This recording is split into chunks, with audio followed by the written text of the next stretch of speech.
Updated June 7, 2018, 13 hours 48 minutes and 19 seconds. An Australian teenager jailed in Lebanon on accusations he was trying to join Islamic State has allegedly confessed he was encouraged to become a foreign fighter by the head of a Sydney-based charity which has been under a cloud of suspicion by Lebanese and Australian authorities. The explosive allegation is contained in a Lebanese court dossier, obtained by the ABC, in the military tribunal case of 19-year-old Isaak el Matari, from Sydney, who has spent the past 9 months in Lebanon's notorious Rumia jail accused of planning to travel to Syria to join his. Warning, contains an image that may distress some readers.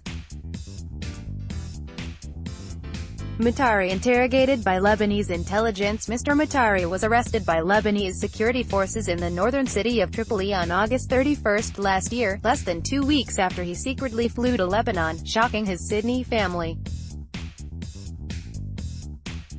Do you know more about this story? Email investigations@abc.net.au. In a statement announcing his arrest last year, the Internal Security Forces said the teenager, who it identified only as AM, was 2 days away from traveling across the border to Syria and had been monitored communicating with his terrorists, including a foreign IS coordinator, about his plans to join the group. Over the past 9 months, Mr. Matari has been brought before Lebanon's military tribunal and been interrogated by the country's intelligence agencies, which say he has provided information about Australian IS fighters, supporters and funders.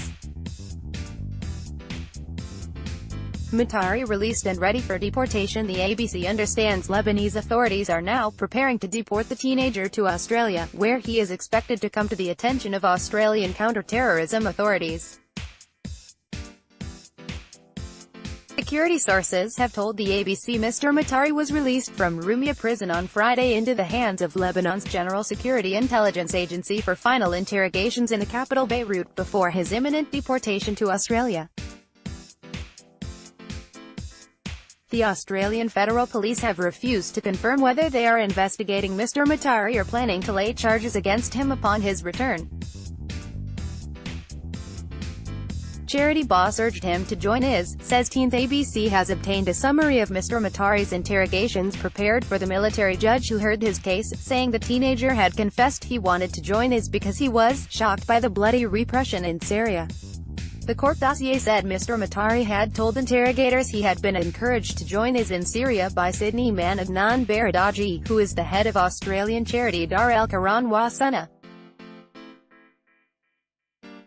The charity, which is based in Sydney and Tripoli, was established to raise money for Syrian refugees, but Lebanese authorities accused several of its members of fundraising and recruiting for IS. Lebanon's military prosecutor issued an arrest warrant for Mr. Baradagi in 2015 in absentia on allegations of fundraising for jihadists.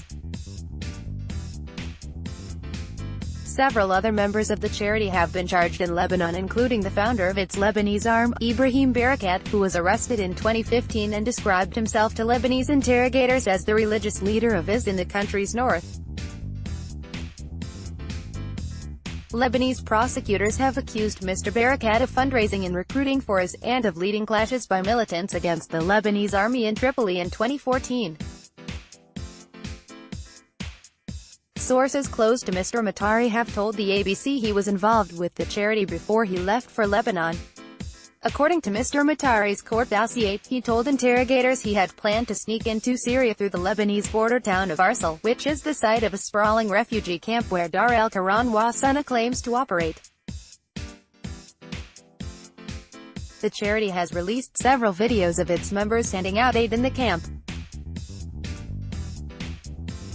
Mr. Matari allegedly told interrogators that after clashes broke out in Arsal between jihadists and the Lebanese army last July, he decided to take another route to Syria from Lebanon's far north. The accuracy of Mr. Matari's alleged statements have not been tested in the military tribunal proceedings, where Mr. Baradagi has not been represented by a lawyer. Human rights groups have previously accused Lebanese authorities of torturing suspects and forcing them to provide false evidence. Sydney charity targeted by Australian police Dar el Quran wa Sunnah has also been the target of counter-terrorism police investigations in Australia.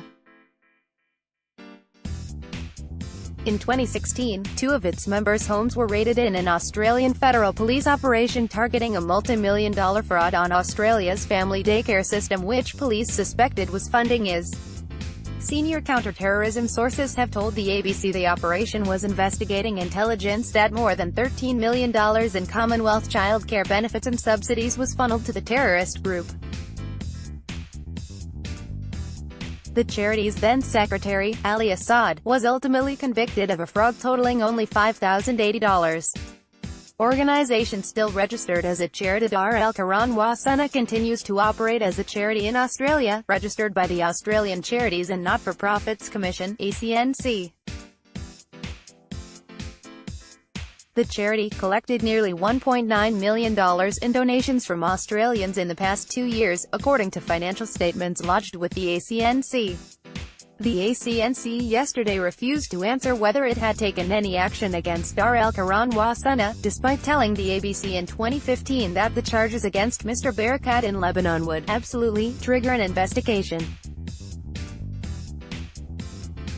The ACNC has both information and monitoring powers to help us investigate concerns regarding the activities and operations of registered charities, a spokesman said in a statement prepared for the ABC.